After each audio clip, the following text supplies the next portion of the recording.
welcome. Thank you again for joining us. This is part 2. We have one more part coming up where we wrap up the awesome top 5 Christmas movies of the 2010s.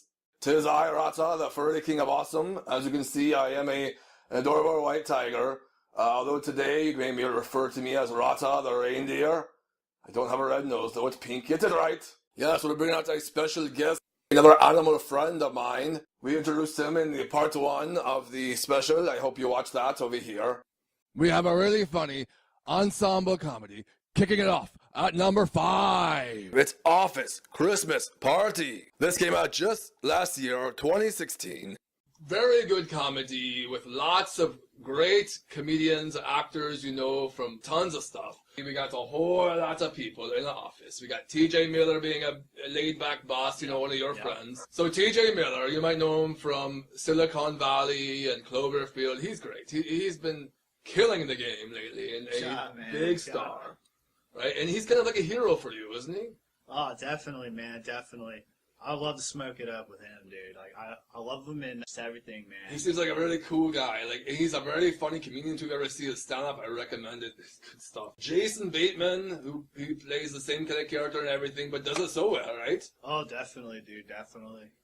I mean, he's done it so good since Arrested Development, and he carries it on to Extract and everything he's in. You know, he's in something else every year. Couples Retreat.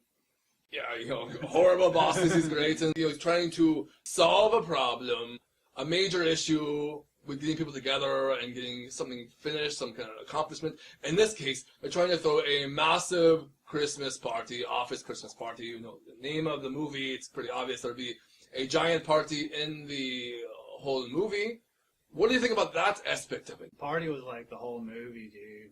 It was just crazy antics. A lot of drinking, stuff that you would never really do but always wanted to do.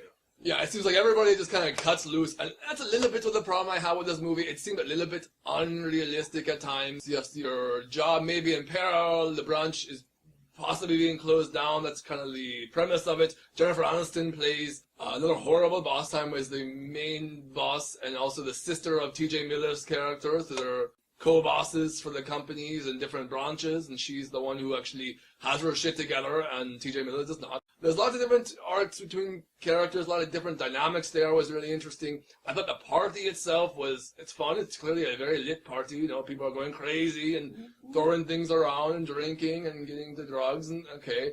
But it did seem to me like it was kind of pushed in the background a little bit, several times actually, which I was surprised at. The main characters leave the party and they're, you know, chasing somebody in a car or something and having these crazy car action scenes. Did you like that part? It brought a little break in the movie from the party, and you just got to experience some crazy antics outside the building. Exactly. I'm not knocking it so much. It was just a little bit unexpected. I kind of thought they would be in the party the whole time, like they make it a real-time scenario, but it wasn't at all. What's awesome about this movie was a wall-to-wall great cast. We got some SNL heavy hitters like Vanessa Bayer as a party guest and a worker.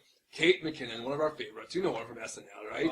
Oh yeah. And she's like the HR person who's kind of weird and says all the best lines. Body shaming her right now? Jeremy, come on. It's winter. Can we put Dancer and Prancer back in their stable?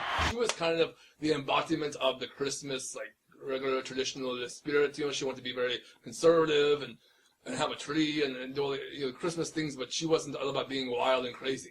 Another one of my favorites, I would say, is Jillian Bell. There are some hookers and pimps in this movie, or at least they one, and there is I would say Jillian Bell plays one of them. How about that? that way it doesn't spoil all the way, right? You know Jillian Bell from Workaholics? I thought she had some really great scenes. The branch is going under, they're losing money to score a client, and they're trying to invite him to this crazy party. That's one of the reasons they do the party. This time it's played by Courtney B. Vance. She's great and everything, and he gets to let loose a little bit. Overall, I thought it was a very fun movie. I liked it a lot. I don't think I liked it as much as you. So I'm happy to say that our rating system is a bit unique from others. I don't know anybody who has a 6-star rating, as you can see here. So let's explain it to you real easy. It's 5 stars, basically, but you know, you can go even up to 6. 6 stars, make it a truly awesome movie if it's, you know, if it warrants that, but it's very hard to do. How many stars do you give it this time? Office Christmas Party. Oh, man, I gave this one a 5-star rating. This Whoa. was my number one on the Christmas list. Whoa, number one. Number one this year. Well, that's good to hear. I cannot. I had high expectations for this movie when I came into it, and maybe that hurt it a little bit. The cast was great. I thought some of the jokes didn't quite land. I feel like I've seen some of this stuff before, but it was still a lot of fun. Don't get me wrong. And you should see it. We give it a solid 4 stars, and that would give our rating excellent. And for you, 5, you gave it an amazing score. Wow, 5. That's almost as good as you can get. Remember, you can get up to 6 stars. All right, we're at number 4. This marks a little bit of a departure from the rest of the list. It's the only one that's a horror movie, although it is a horror comedy. Number 4 is Krampus. Came out 2015. It's really crazy and fantastical. What do you think about that, Trevor? Well, man, I'm just really not a fan of horror movies at Christmas, but this is a Christmas story, so, We have the stoner comedies, we have maybe the family comedies, we have, the animated tales, we have different kinds of things for Christmas, so why not a horror movie? Sometimes just mix it up and be a little bit subversive and scary. Dude, it does definitely reach out to the horror fans and maybe give them a little something for Christmas. We're horror fans here. We have a Horror Harlots in 2017 on Instagram. You can check them out for sure. And you see some of the ladies that we profile throughout the year. A lot of great ones. In this one, not too many hot ladies. It's not what it's about. It's a horror comedy. Krampus is basically an evil version of Santa. Okay, it's a mythical creature from Norway or something? Where is it originate? Sweden, I think. Yeah, so the tale of Krampus predates the Christian aspect of the holiday all the way back in the 1600s. Country of origin was Germany and as well as Austria. Man, Krampus is just like a crazy, evil goat monster. A goat monster, yeah, that's good. Well, he's got these long horns, like antlers. He's half Yeti. A little bit like the Beast from those movies, Beauty and the Beast. A little bit like that, but, more dangerous and scary looking, more like a homeless veteran who's maybe copping meth or something at the moment. Also exciting is it's from the director of Trick or Treat, Michael Dougherty, which we really like. And has a comedic cast, for this horror movie, which doesn't happen very often. Adam Scott, he's the lead, basically. He's great. Toni Collette, you know her as well from TV shows and movies. A serious actress. Again, just being funny and also being real and terrorized with these monsters. David Koechner is a really funny guy. Also, you know him from Anchorman and so many great things. And he's the voice of the audience, wouldn't you say? Oh, yeah. He's got like great lines like, what the hell is what the shit's going on? Or what's he say? He says some crazy thing like, where the hell am I? Some magical monster house from hell or some batshit crazy thing. I don't know really what he says. Twisted fairy tale horse shit! Alison Tolman, who you know from that season of Fargo, she's also in a lead role here, and also some young kids do a great job as well. It was definitely scary at some moments, don't you think? But how was the comedy? Did it really deliver? It did have some good, light-hearted comedy, man, that everybody can just enjoy. Exactly, yeah. There was some really, really funny moments here, and what I really enjoyed was I didn't really expect too much from this movie, because the first big budget, Hollywood version of Krampus. There have been some other lower ones, low budget ones that you hear about here and there, but this is the first one with a decent, pretty major cast, good budget, and they have crazy shit going on in this movie. It's unbelievable. It kind of blows your mind.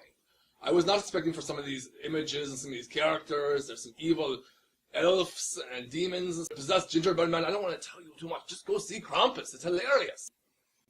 All right, so what do you think about Krampus? What's your rating? Man, I definitely give it a solid 3.5.